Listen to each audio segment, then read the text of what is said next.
Hi everyone and welcome back to my channel. So in this video I'm going to be sharing 4 family autumnal recipes, so if you want to see more then keep watching.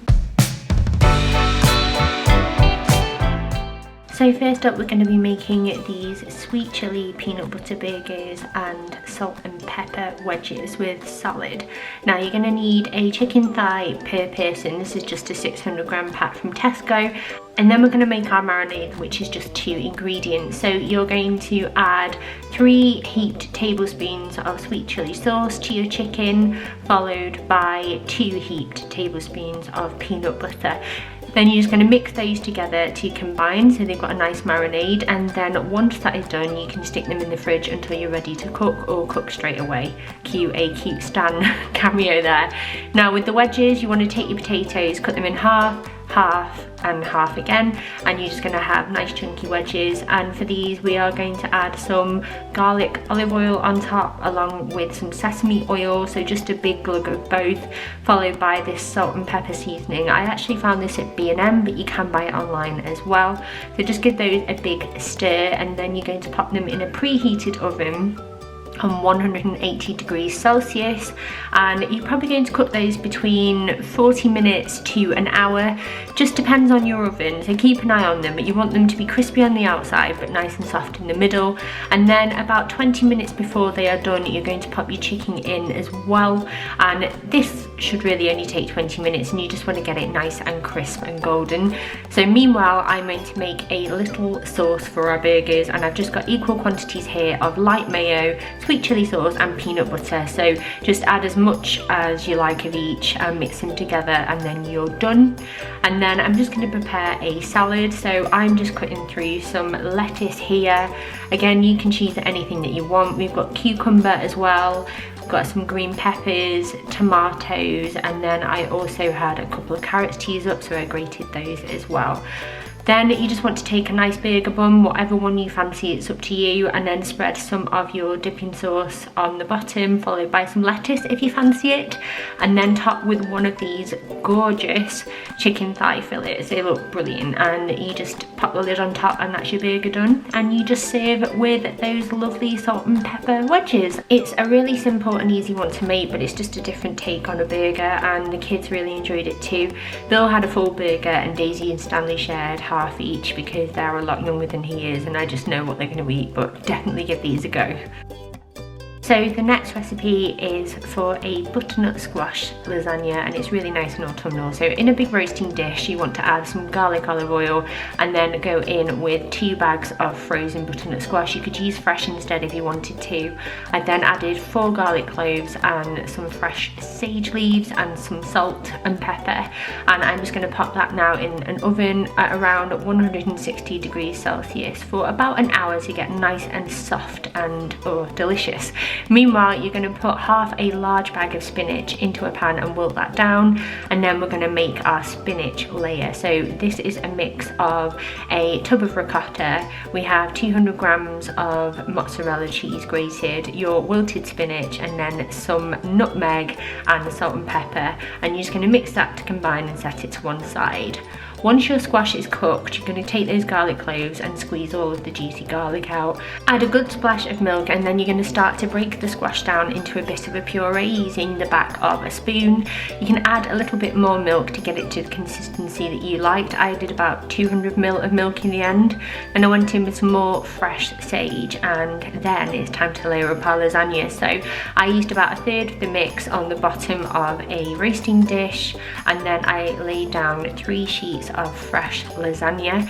You could use the dried one if you wanted to as well, but you would just need to soak them first.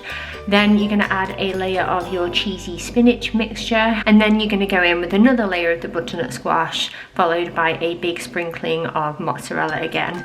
Then you're going to layer on and do the exact same thing, so it's pasta sheets, the spinach mixture, squash, cheese, pasta sheets, spinach mixture, squash and cheese, and then anything you've got left over, just keep layering it up on top and then add a final layer of cheese and cook that in the oven until it's nice and golden brown. It should take between 20 and 30 minutes, and we shared it with some greens and some garlic bread, and the kids had some corn because they think greens are the devil half the time, but it was really yummy and a great one for this time of year. So this next one might be my favourite, I think, and it's the slow cooker Mexican pulled beef tacos. So you're going to take one white onion and finely dice that, and then once that's done, just set it to one side. And then you're going to take 800 grams of stewing beef and start to sear that in a pan so you get a little bit of flavour there. Then what you want to do next is take a measuring jug and fill it with around 200 ml of boiling water. To that you're going to add a beef stock cube, half a jar of chipotle chili paste, a tablespoon of paprika and a tablespoon of cumin and a tablespoon of tomato puree, along with the juice of 1 lime. Then you're going to mix that together. And in your slow cooker, you're going to add your seared beef and all the juices, the diced onion and your stock mix. And I also added a cinnamon stick here as well. Then you're going to stir that all together and then pop the lid on, and you're going to cook it on low for about 5 hours. Once that's done, you're going to remove the cinnamon stick and use the back of a fork to pull it apart and add a little bit of honey or other seasoning just to taste. I then charred off some tortillas and served it with some tortilla chips, cheese, coriander, jalapenos, avocado, sour cream, salsa, and the tortillas. And you can do whatever toppings you want, but I have to say this was absolutely amazing. So this next dish is perfect for a Sunday when it's nice and cold outside. It uses pork and apple, which are 2 great ingredients together, and this is what you're going to need. So you're going to need 3 sticks of celery cut into chunks and a onion cut into half rings here. Then I've also sliced 2 large leeks and 3 carrots as well, and then I have around 400 grams of pork fillet here, just cut into similar sized chunks, and 2 peeled granny apples diced up as well. I have 4 cloves of garlic and then some thyme and fennel seeds, some bay leaves, and then also a stock cube and some cider. So what you're going to do is that you're going to add a drizzle of olive oil to an oven safe roasting pan, and then add in your onion, your celery, and then your fennel and your thyme along with the bay leaves. You want about a tablespoon of each and then 2 bay leaves, and then you're just going to sweat down the onion and celery until it starts to soften. You're going to add in your pork after about 5 or 10 minutes, and then I decided to actually add a big heaped teaspoon of mustard here as well, along with my garlic. You're going to mix that all through, and then once that's done, you're going to add about 2 tablespoons of flour just to help it all thicken, and then you can stick your other veggies in along with an entire bottle of cider and then around 300 ml of boiling water made up with your stock pot.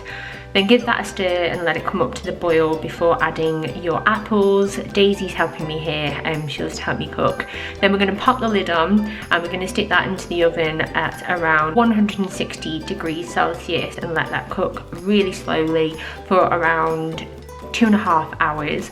While that's happening, I'm just going to make up some suet dumplings as per the Atora packet mix. So if you buy that, just follow the instructions there, but I made double and also added around 200 grams of grated cheese.